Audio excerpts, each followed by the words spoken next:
నమస్కారం, నేను మీ జాహ్నవి. మనతో ఉన్నారు ప్రముఖ జ్యోతిష వాస్తు పండితులు, భారతీ శంకరపీఠ వ్యవస్థాపకులు, ప్రముఖ ఆధ్యాత్మికవేత్త, అగ్ని ఉపాసకులు, బ్రహ్మశ్రీ అన్నవరపు తిరుపతి మూర్తి అవధాని గురువు గారు. మాట్లాడేద్దాం. నమస్కారం గురుగారు. ఓం శ్రీ మహాగణాధిపతయే నమః. గురుగారు, అయితే గురు పౌర్ణమి రేపే. గురు పౌర్ణమిని వ్యాస పౌర్ణమి అని కూడా అంటారు. అసలు వ్యాస పౌర్ణమి ఎందుకు వచ్చింది? గురు పౌర్ణమిగా ఇంత ఘనంగా ఎందుకు జరుపుకుంటున్నాం? అంటే చాలా మంది అనేక రకాల సమస్యలతో ఉన్నారు. సో గురు ప్రదేశంతోనే ఏదైనా సాధ్యము అంటారు కదా. ఓకే, మరి సమస్యల నుంచి బయటపడాలి అంటే మీరు ఇచ్చే చక్కటి సలహాలు, రెమెడీస్ ఏంటి గురుగారు? తప్పకుండా అమ్మా. గురు పౌర్ణమి దీని గురించి మనం చెప్పుకోవాలంటే కొంతమందికి బుద్ధి లేని వాళ్ళ గురించి నేను మాట్లాడాల్సి వస్తుంది. అయ్యో గురువు గారు, ఎందుకు ముందే బుద్ధి లేని వాళ్ళు? అవునమ్మా. ఇప్పుడు అంటే గురు పౌర్ణమి అంటే అందరూ ఏం చేస్తుంటున్నారు? ఏం చేస్తున్నారు చెప్పండి? చెప్పండి. గుళ్ళలోకి వెళ్ళిపోతున్నారు, లేదా ఏదైనా గురుగారి దగ్గరికి వెళ్తున్నారు, వెళ్ళేసి వాళ్ళకి పాదపూజ చేసుకుంటున్నారు, అంతా బాగానే ఉంది. వీళ్ళని బుద్ధి లేని వాళ్ళు ఎలా అంటున్నారంటే మీరు అంటారు. అవును. ఈ శరీరం మనకి ఎక్కడి నుంచి వచ్చిందమ్మా? ఎక్కడి నుంచి వచ్చింది? తల్లిదండ్రుల దగ్గర నుంచి వచ్చింది. మొట్టమొదటి గురువులు ఎవరు? వాళ్ళు. ఇప్పుడు ప్రతిరోజు వాళ్ళకి నువ్వు చెయ్యాలి, చెయ్యట్లేదు. ఆద్యంతంలో కూడా నీకు మొట్టమొదటి గురువు ఎవరు? తల్లిదండ్రి. వాళ్ళకి నువ్వు ఏం చేస్తున్నావు? వాళ్ళకి నువ్వు ఏమీ చెయ్యకుండా ఊరు మొత్తం అంగ ప్రదక్షిణం చేస్తాను, పొర్లు ప్రదక్షిణాలు చేస్తానంటే ఉపయోగం ఏంటమ్మా? ఇది మనం తెలుసుకోవాల్సింది. ఇది మాత్రమే నిజం. ఎందువల్లంటే చాలామంది ఫోన్లు చేశారు, గురుగారు గురు పౌర్ణమి అండి, మీరు ఎక్కడ ఉంటారండి. నేను ఎక్కడ ఉండడం ఏంటండి? కాదండి పూజ చేసుకోండి. నేను బుద్ధి విజ్ఞానం ఉందని అడిగా. ఏంటండి గురుగారు తిడతారంటే, మీ అమ్మగారు నాన్నగారు ఏం చేస్తారంటే మా ఊర్లో ఉన్నారండి. చాతనైతే మీ ఊరు వెళ్ళి మీ అమ్మగారు నాన్నగారికి పాదాలు కడిగి వాళ్ళ పూజ చేసి వాళ్ళకి సాష్టాంగ నమస్కారం చేసి ప్రదక్షిణం చేయి, నీకు ఫలితం వచ్చేస్తుంది. నువ్వు ఇంకేమీ చేయకల్లా. అవి చెయ్యకుండా నాలాంటి వారి దగ్గరికి వచ్చి నా కాళ్ళు పట్టుకొని నేను పూజ చేస్తానంటే నీకు ఫలితం రాదు. ఎందువల్ల రాదు? ఈ శరీరం నీకు ఇచ్చింది వాళ్ళు. నీ మలమూత్రాలని చిన్నప్పటి నుంచి తీసుకొచ్చి నువ్వు కష్టపడకుండా ఉండాలని చెప్పి వాళ్ళు అప్పు చేశారో, సొప్పు చేశారో, తిన్నారో, కడుపు కట్టుకున్నారో, 4 రూపాయలు సంపాదించుకొని వాళ్ళు తినకుండా వాళ్ళ సుఖాలను చంపుకొని నీ జీవితాన్ని ఇచ్చారుగా. ఇచ్చేందుకు నువ్వు చేసేది ఏంటి? నువ్వు నాకేం చేసావని అడుగుతున్నావా? కరెక్ట్ కాదు కదమ్మా. ఎప్పుడు ఏం చేసినా చేయకపోయినా గురు పౌర్ణమి అన్నప్పుడు నీకు మొట్టమొదటి గురువు. మనకి ఇందులో కూడా నగాయత్ర్యా పరం మంత్రం నమాతు పరదైవతం అని చెప్పబడింది. ఎంతటి సన్యాసైనా తల్లిగారు కనిపిస్తే పాదాభివందనం చేయవలసిందే.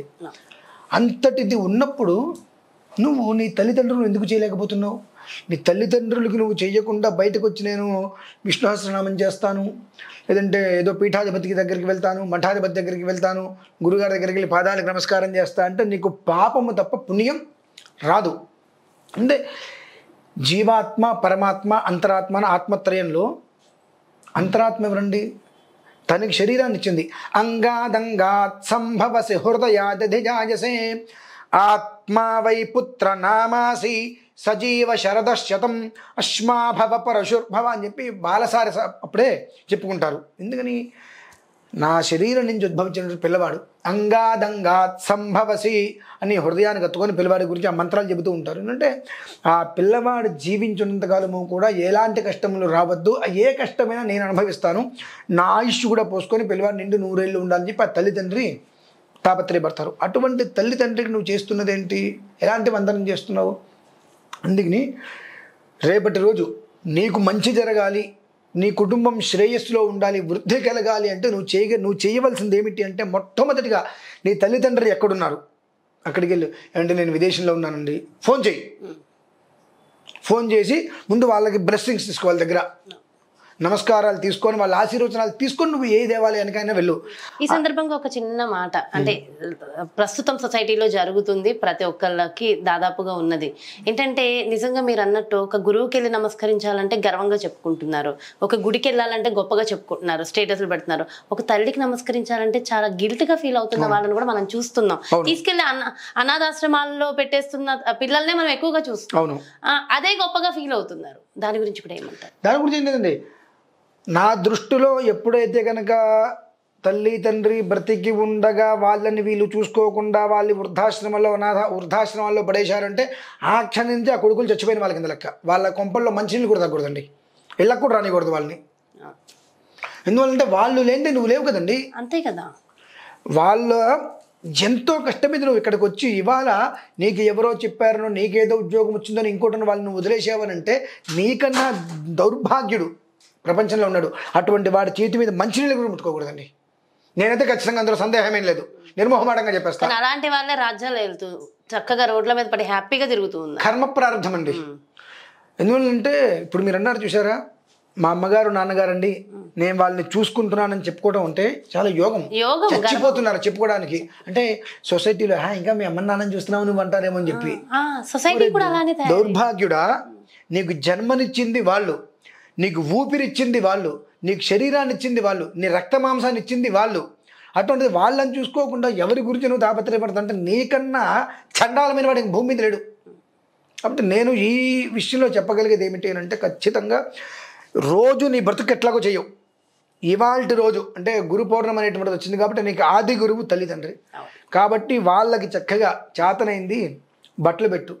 అది కూడా చేత కాలేదు, చక్కగా పాదాలకి నమస్కారం చేసుకో, పాదాలు కడిగి 2 పుష్పాలు వేసి నమస్కారం చేసుకొని ప్రదక్షిణం చేయి.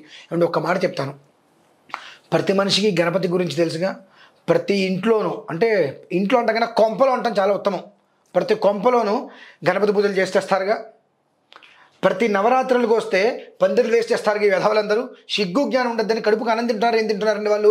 ఆ గణపతి నవరాత్రుల్లో గణపతి కథ ఉందిగా. అందులో కుమారస్వామి వారి నెమల మీద మొత్తం తిరుగుతుంటే గణపతి తిరగలేక తల్లిదండ్రులు చుట్టూ తిరుగుతుంటే ఎక్కడ పడితే అక్కడ ఈయన కనిపించారుగా. అంటే భూ ప్రదక్షిణ చేసిన ఫలితం తల్లిదండ్రులు చేస్తే వచ్చిందని చెప్పి ప్రతి వాళ్ళు వింటారు కదండి. ఇది ఆచరించడానికి మాయరోగం ఏంటి మరి? అంటే ఏం లేదు, నాకు నీకు జన్మనిచ్చిన వాళ్ళని నువ్వు పక్కన పెట్టి వేరే వ్యక్తికి నువ్వు చేస్తున్నావు అంటే నీ అంటే అధర్మమైన వ్యక్తి ఇంకొకటి లేడు. 2 ఫ్రస్ట్రేషన్ కాదమ్మా. అయినవాడు కానివాడు గురువు గారు అని పిలిపించుకోవడానికి అర్హుడు కాదమ్మా. నిజంగా వ్యక్తికి గురువు గారు మనం పిలవాలన్న ఆ వ్యక్తికి అర్హత ఉందన్నప్పటికీ కూడా రేపటి రోజు ఎవరైనా సరే గురువు గారు ఉంటే మీ పాదాలకు నమస్కారం చేస్తాను దాగు. తల్లిదండ్రులకు నమస్కారం చేసావా అడగాలి. చేయలేదండి నా అసలు నా ఇంటి బయటికి వెళ్ళిపోయిన ముందు గెట్ అవుట్. నీ తల్లిదండ్రికి నువ్వు పూజ చేసి రా, లేదంటే నా గంటలో అడుగు పెట్టద్దు అని చెప్పి చెప్పగలగాలి. అలా చెప్పగలిగితే ఆ వ్యక్తిని మనం గురుగారికి మనం నమస్కారం చేసి భావించవచ్చండి. అలా చెప్పకుండా రానాయన కూర్చున్నాయన అంటే అది ఆ గురువు అనేటువంటి పదానికి అతనికి అర్హత కోల్పోయినట్టే. లేదు, అటువంటి వ్యక్తులందరినీ కూడా మనం గురుగారిని పిలిచేస్తున్నాం. ఒక స్థితి ఉండాలండి. ఎవరిని మనం పిలవాలి? తల్లిదండ్రిని పిలుచుకో. తల్లిదండ్రికి చేసి మాతృదేవో భవ, పితృదేవో భవ, ఆచార్య దేవో భవ 3 చెప్పింది.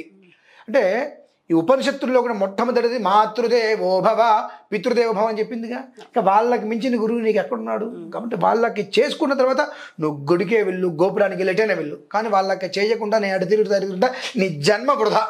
ఒక మాట అండి. ఎస్, అది నిజంగా చాలా చాలా సంతోషం. ముఖ్యంగా మనం తల్లిదండ్రుల్ని ఖచ్చితంగా ఇలాంటి పర్వదినం, ముఖ్యంగా గురు పౌర్ణమి నాడు ముఖ్యంగా మనం పూజించవలసింది అమ్మ నాన్నల్ని. వాళ్ళ కాళ్ళకి నమస్కారం చేసి అక్షింతలు వేయించుకుని కుదిరితే ప్రదక్షిణ చేయలేదంటే బ్లెస్సింగ్స్ తీసుకో. ఎలా అయినా అది భూమతం జరగక్కర్లేదు కదా. గురుగారి దగ్గరికి వెళ్తున్నారు, దంపతులను కూర్చోబెట్టున్నారు, చుట్టూ తిరుగుతున్నారుగా. ఆ 3 తిరుగుళ్ళకి తిరగాల్సింది తెలియాలి. నా మనస్సాక్షికి నన్ను కన్నది తల్లిదండ్రి. నేను ఆకాశం నుంచి ఊడి వల్ల భూమిలోంచి మొక్కలాగా మొలవల. వాళ్ళిద్దరు ఒక్క కష్టం నా జీవితం. తండ్రి ఒక్క శిరస్సులో 3 నెలలు, తల్లి ఒక్క గర్భంలో 9 నెలలు వెరసి 12 నెలలు వాళ్ళు నేను కనిపించకుండా మోశారు. కనిపించిన తర్వాత ఇంతకాలం మోశారు, ఇంకా మోస్తూనే ఉన్నారు. మనకి ఏదైనా కష్టం వస్తే ఎక్కడికి వెళ్ళాలంటే ఫలానా వాళ్ళ అబ్బాయిని చెప్పుకుంటున్నారు. వాళ్ళ ఇనిషియల్ నా ఇంటి పేరు నువ్వు పెట్టుకోవద్దురా అంటే వాడికి బ్రతికి ఎక్కడుందండి? ఇప్పుడు తండ్రి మీద కోపంతో తండ్రి వదిలేసి వచ్చేసాడు కొడుకు. ఆ తండ్రికి ఇక తట్టుకోలేక నాకు కొడుకులు లేరు, వాడు నా కొడుకు కాదు అని అంటే వాడు ఇనిషియల్ అంటే ఏం చెప్పుకుంటాండి? అంటే ఎవరినో నా తండ్రి అని చెప్పుకుంటాడా? అటువంటి స్థితికి వస్తున్నారండి. అయితే గురుగారు, తల్లిదండ్రులు బ్రతికి ఉన్న వాళ్ళైతే చక్కగా తల్లిదండ్రులకు నమస్కారం చేసుకోవాలి. మరి ఒకవేళ కొంతమంది కాలం చేస్తారు కదా, అలాంటి వాళ్ళు జ్యేష్ఠో పితృ సమాన అన్నయ్య ఉన్నాడుగా, జ్యేష్ఠో పితృ సమాన. దీనికి చిన్న కథ చెప్తానమ్మా. రామ లక్ష్మణ భరత శత్రుఘ్నుడు 4. దశరథ మహారాజు చనిపోయాడు. రాముడు వారు ఏడుస్తున్నారు. వీళ్ళ 3 ఆడుకుంటున్నారు మిగిలిన వాళ్ళు. రాముడు వారు చేరా తండ్రి చనిపోయాడు మీకు బాధ లేదురా అంటే, అదేంటన్నయ్య తండ్రి నీకు చనిపోయింది, మాకు తండ్రి బ్రతికే ఉన్నాడు, నువ్వే జ్యేష్ఠో పితృ సమాన. కాబట్టి మా 3కి తండ్రి బ్రతికే ఉన్నాడు, నీకు తండ్రి చనిపోయాడు కాబట్టి నువ్వు బాధపడుతున్నావు, మాకు నువ్వు పెద్దవాడు ఉన్నావు కదా అన్నారు. అందుకని తల్లిదండ్రులు లేరు. అన్నయ్యని తీసుకుని అన్నయ్యకి నమస్కారం చేస్తారు. ఒకవేళ అన్నదమ్ములు కూడా కొంతమందికి ఉండరు, అంటే అన్ని మాట్లాడుకోవాలి కదా. అవునవును. సో చాలా మంది పాపం అడగచ్చు, అయ్యో మాకు అన్నయ్య లేడండి. కుటుంబ పెద్దలు ఉన్నారుగా, అంటే కుటుంబ పెద్దలు ఎవరో ఒకళ్ళు నీకు ప్రధానంగా నీ అన్నతమ్ములు చూసుకో, తల్లిదండ్రులు లేరు, అన్నతమ్ములు చూసుకో. లేకపోతే కుటుంబంలో ఇంకెవరైనా నీకు చిన్నాన్నలు, నీ శ్రేయస్కరు ఉన్నారా, లేరు, అప్పుడు ఆయన దగ్గరికి వెళ్ళు, గురుగారి దగ్గరికి వెళ్ళు. అంటే మూడో వ్యక్తే గురుగారు. లేదు అంటే ఇప్పుడు ఖచ్చితంగా మనం పితృలకి నమస్కారం చేసుకోవాలి అంటారు కదా, అలా కూడా మనం చేయవచ్చు, శుభ్రంగా చేయాలి, చేయాలి కూడా కదా.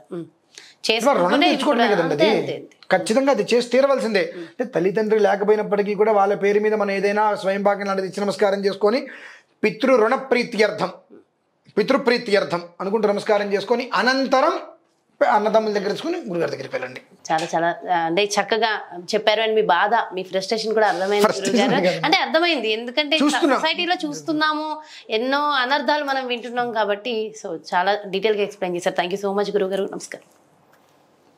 ఎస్, చూసారు కదండి గురు పౌర్ణమి. మరి అందరం కూడా ఆ గురు పౌర్ణమి పర్వదినాన్ని జరుపుకోవడానికి సిద్ధమయ్యాం. మరి ముఖ్యంగా ఖచ్చితంగా మనం ఆచరించవలసిన విధి విధానం ఒకటి ఉంది. సో ఇది కనుక మనం ఆచరిస్తే మిగిలినవన్నీ ఆచరించినా ఆచరించకపోయినా మనకు ఆ జన్మాంతం కూడా చక్కటి ఫలితాలు ఉంటాయని డీటెయిల్గా ఎక్స్ప్లెయిన్ చేశారు కదా. సో డెఫినెట్గా మరి మాతృదేవో భవ పితృదేవో భవ అన్న ఆ ఇదిని మర్చిపోకుండా ఖచ్చితంగా తల్లిదండ్రుల బ్లెస్సింగ్స్ తీసుకోవాలి. మరో ప్రత్యేకమైన కార్యక్రమంతో మళ్ళీ మీ ముందుకు వచ్చేస్తాను. నమస్తే. సుమన్ టీవీలో మీ పర్సనల్ అండ్ బిజినెస్ ప్రమోషన్స్ కోసం కింది నెంబర్కి కాంటాక్ట్ చేయండి.